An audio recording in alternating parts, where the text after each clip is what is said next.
Le coronavirus se transmet très facilement et fait des ravages. Pour l'éviter, le port du masque de protection est obligatoire en tout lieu. Dans l'administration publique ou privée, dans les réunions, les rencontres, dans les marchés, les magasins, les boutiques et lors des déplacements, le port du masque est obligatoire. Même dans les lieux privés, dès lors que l'on n'est pas seul, le masque doit être le fidèle compagnon.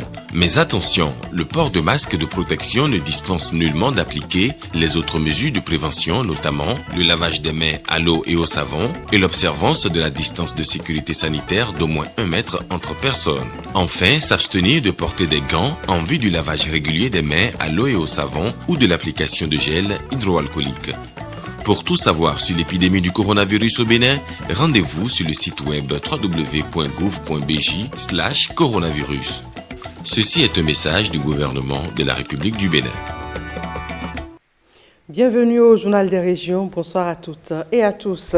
Les membres du bureau exécutif du mouvement associatif Lien National dans la dynamique d'assurer la réélection du président Patrice Talon en 2021 ont procédé le week-end dernier à l'installation de leur lieutenant du département du littoral et de l'université d'Abomey-Calavi.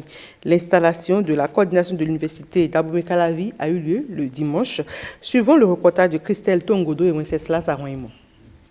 Nous sommes ici aujourd'hui, ce soir, dans le cadre de notre poursuite d'installation, des coordinations. On a commencé par, après notre sortie officielle, par la coordination de la coordination du Borgou. On a fait la Takora. On a fait le week-end passé la coordination du Zou à Boycon. Et hier, nous avons installé la coordination du littoral. Et aujourd'hui est le jour fatidique pour installer la coordination universitaire de l'université d'Abomey-Calavi. Nous avons échangé avec beaucoup de leaders. Vous savez, c'est la maison qui fait les leaders et les leaders jeunes pratiquement dans tous les domaines, au niveau de l'excellence, au niveau de la vie associative, au niveau du leadership. Et donc, ça n'a pas été facile de faire le casting et d'identifier les meilleurs des meilleurs. Et donc, ceux que vous avez devant vous sont les meilleurs des meilleurs. Et aujourd'hui, nous les mettons dans leur fonction, nous les installons officiellement pour qu'ils commencent l'installation à leur niveau des coordinations facultaires.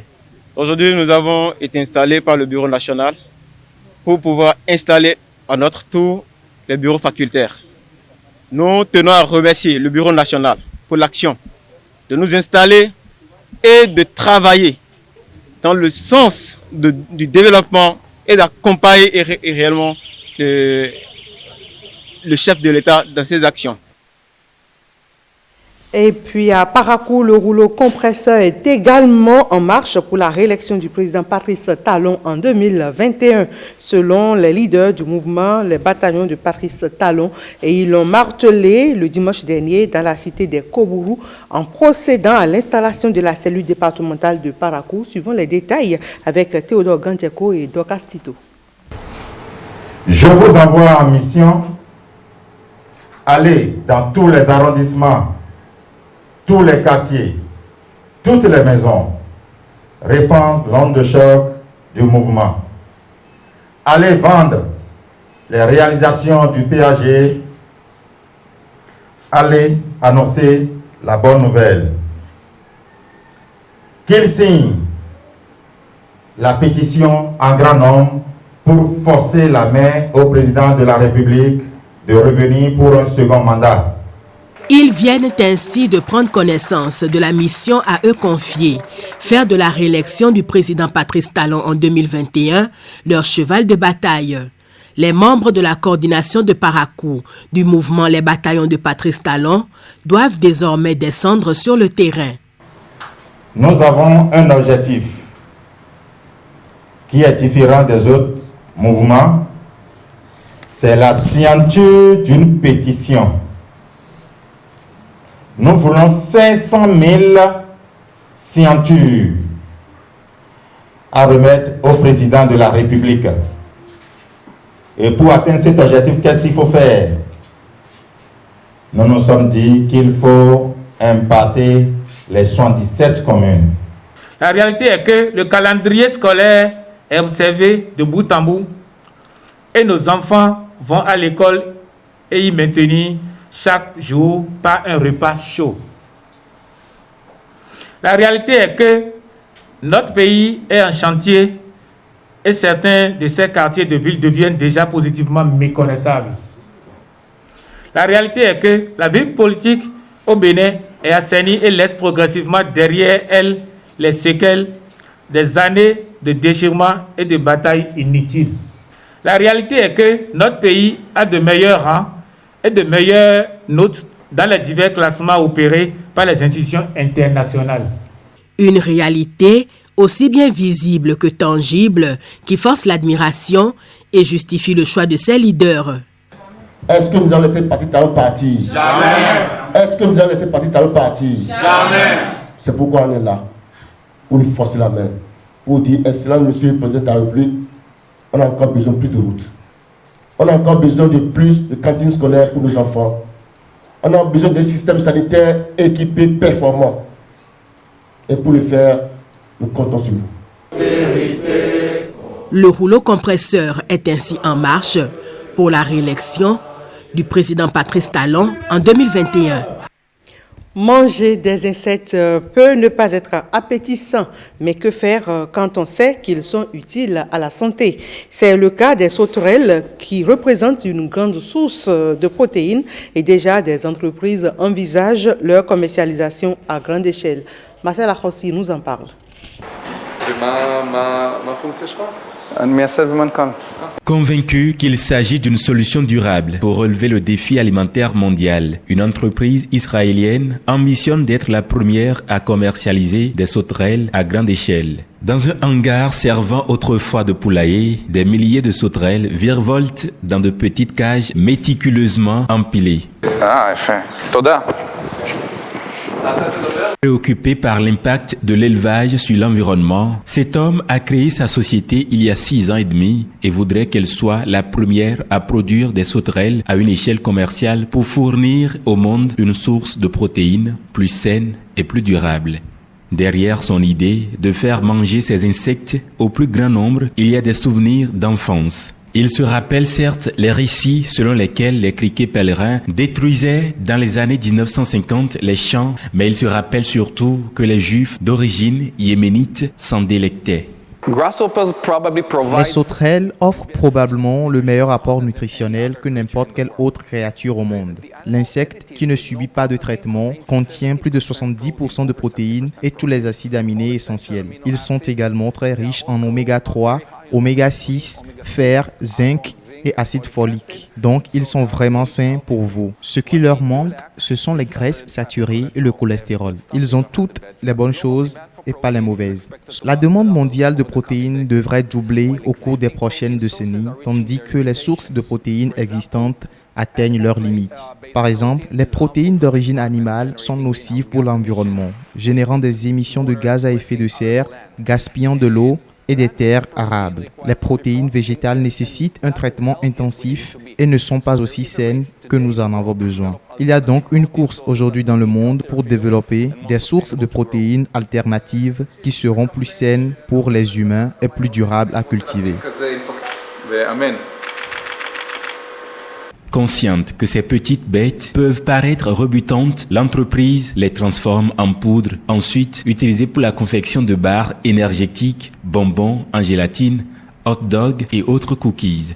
Avec une population mondiale qui pourrait atteindre 10 milliards d'ici 2050, nourrir la planète va devenir un défi. Ce que l'on craint, c'est un manque de sources de protéines, sachant que l'élevage, qui requiert beaucoup d'eau, constituera un problème croissant.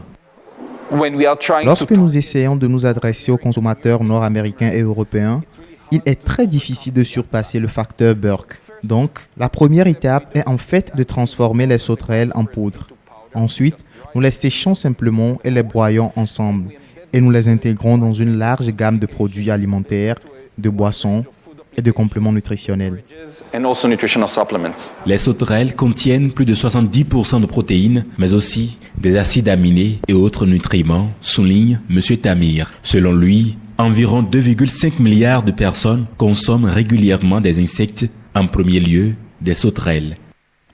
Intéressons-nous pour finir au renforcement musculaire qui se définit comme toute activité ou programme d'entraînement visant à travailler spécifiquement la chaîne musculaire du corps.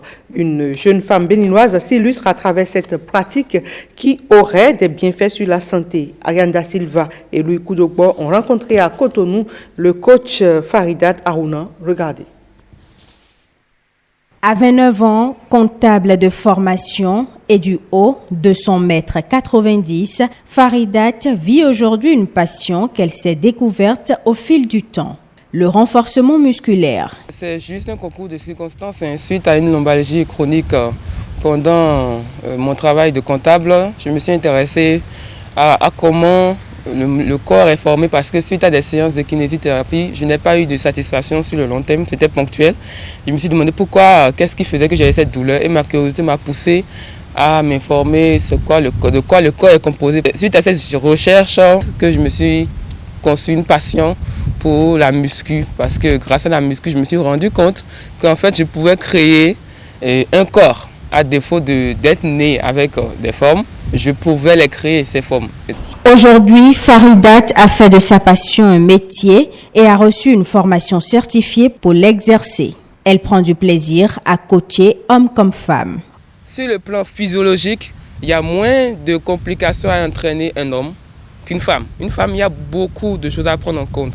Le métabolisme, l'état d'esprit, le fait qu'elle a accouché ou non, toutes ces choses est à prendre en compte. Alors qu'un homme, tu le prends. Monsieur, vous allez bien? Est-ce que vous êtes cardiaque? Est-ce que vous êtes hypertendu? Est-ce que quel est votre objectif et tout? Et tu peux le prendre en charge simplement. Au-delà du bien-être, la coach Faridat estime que le renforcement musculaire est recommandé aux femmes avant, pendant et après la grossesse. 90% des femmes appréhendent l'après-grossesse, de ne pas retrouver un ventre plat ou tout au moins de retrouver le ventre qu'elles avaient avant. Parce que beaucoup se retrouvent avec un petit bidon, un bas de ventre gonflé après l'accouchement. Et donc sur ce plan, je les assiste en faisant de la rééducation périnéale et tout. J'ai été formé pour ça.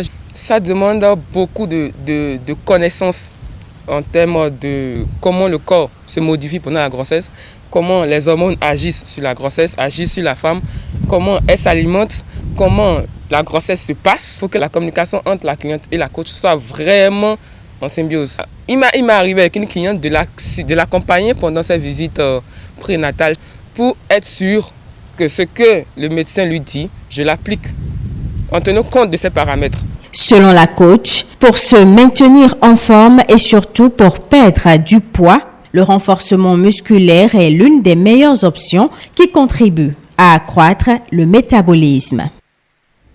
Et voilà, c'est tout pour ce 19h que vous pouvez retrouver sur notre plateforme www.otb.bj. Merci mesdames, messieurs pour votre aimable attention.